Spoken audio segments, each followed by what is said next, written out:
adlaw, welcome sa atong channel God's Mission TV. So, pasensya kayo mag-antipara ko kay medyo init makaigsunan. Well, gusto ko makigistorya na usab kanimo nini matahom nga kaugtuhon makaigsunan. Malipay ko nga makahimo sa pagdasig kanimo. So, posible nga gikinahanglan nimo ning mensahe karon. Wala po ko nasayod unsay imong kahimtang karon. Naaba ikaw karon makaigsunan sa kining kabug-aton or halos na ba ikaw nga mo surrender sa imong kahimtang daw duna na ba kay plano nga di na maayo daw nagnegatibo na ba ikaw karon nabug-atan ka naglibog ka na-confuse ka apan ini orasa makaigsunan tuguti lang nga imo ning mapaminaw nga mensahe ug imo ning tapuson nga mensahe makaigsunan sa kamubo lang nga pagdasig alang kanimo. Well, ang kabubuton sa Dios kanato makaigsunan nga kita masayod sa iyang plano. Masayod ta sa iyang pulong. Kaya kung walay pulong sa Dios makaigsunan, ang tendency nato mahitabo makaigsunan huyang ta. Ang pulong sa Dios mo ay kalig-on sa atong kalag, mo ay kalig-on sa atong espiritu. Nga diin ang pulong sa Dios makaigsunan mo ay mohatag og katin-awan, ma-refresh ta, matagaan ta makaigsunan og direksyon sa atong plano o sa atong mga gihuna-huna sa kinabuhi. Busa tuguti ko nga makigistorya nimo karon og ako kang gihanyo usab nga pwede nimo i-share kini basig dili lang kay ikaw nanginanglan makaigsunan daghan pa nga nanginanglan sa mga pagdasig kanato og nini orasa naghinaot ko nga ikaw dunay kasing-kasing nga madinawaton makaigsunan sa pulong sa Dios. Well, ang Espiritu Santo sa Dios makaigsunan kansang Dios nga maoy mo tabang nato, manggahom nato. Ang Bible nagasulti makaigsunan nga ang espiritu sa kamatuoran gipadala sa Dios pinaagi kang Kristo. Nga din ang espiritu sa kamatuoran maoy maga-counsel nato, maoy magtudlo nato, maggiya nato, maghatag kanato og kaalam og maga-direct sa atong mga plano diha sa kabubuton sa Dios. Now, ang Espiritu Santo sa Dios makaigsunan, mao kini ang iyang dispensation karon. Mao kini iyang panahon. Hinumdumi nga si Kristo human na siyang nabanhaw. Human siya nabanhaw makaigsunan sa 40 ka adlaw mikayab siya. Mingon ang Bible nga siya mikayab ngadto sa kalangitan ug wala na say kita makaigsunan. Mabasa nato na sa book of Acts chapter 1 nga diin makaigsunan si Jesus mikayab nakita og sa chapter 2 sa book of Acts particularly sa verse 8 makaigsunan nag-ingon ang Bible makadawat kamo gahom sa diha nga kamo kakunsaran sa Espiritu Santo sa Dios ug kamo mahimo na akong saksi gikan sa Jerusalem, Juda, Samaria until the ends of the earth.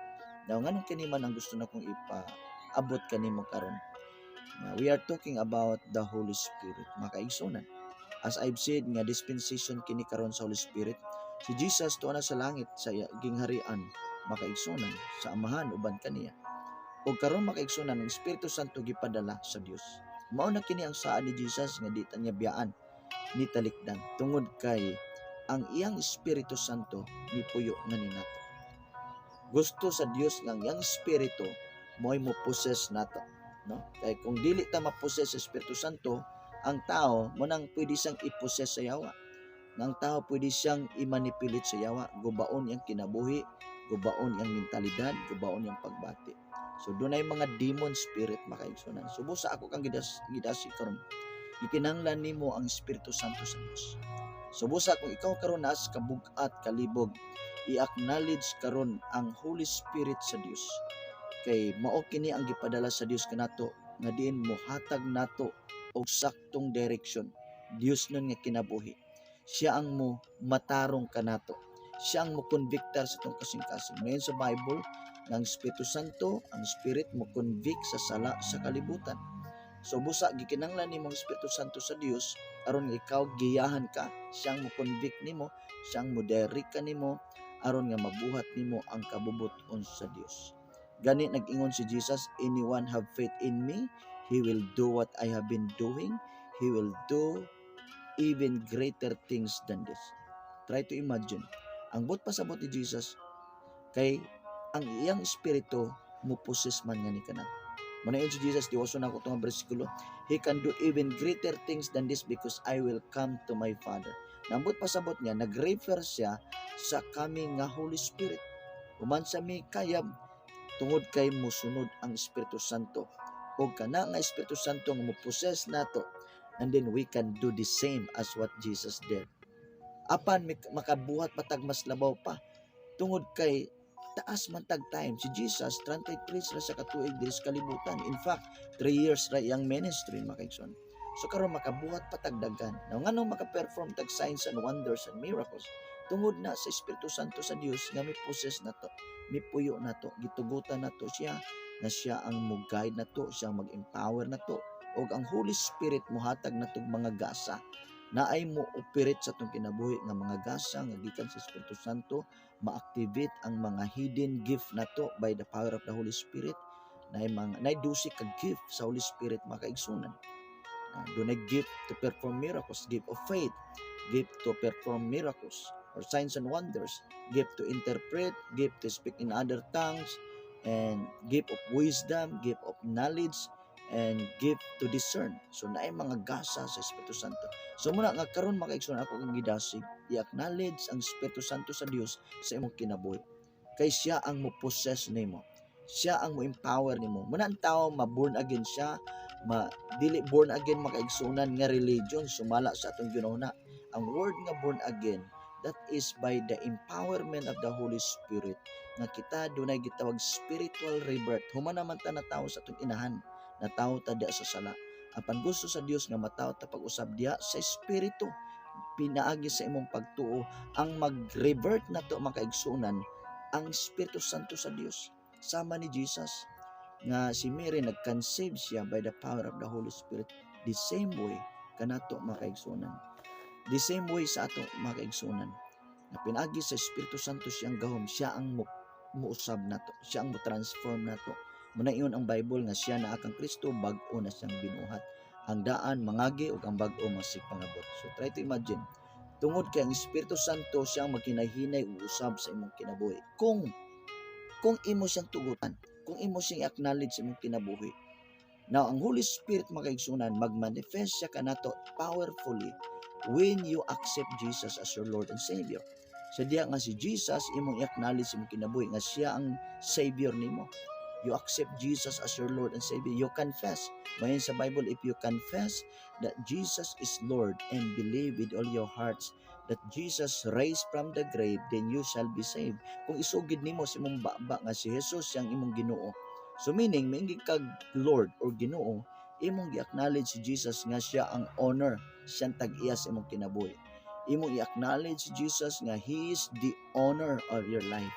So siya ang imong i-acknowledge mo kinabuog sa kinasingkasing ka nga mutuo kanya.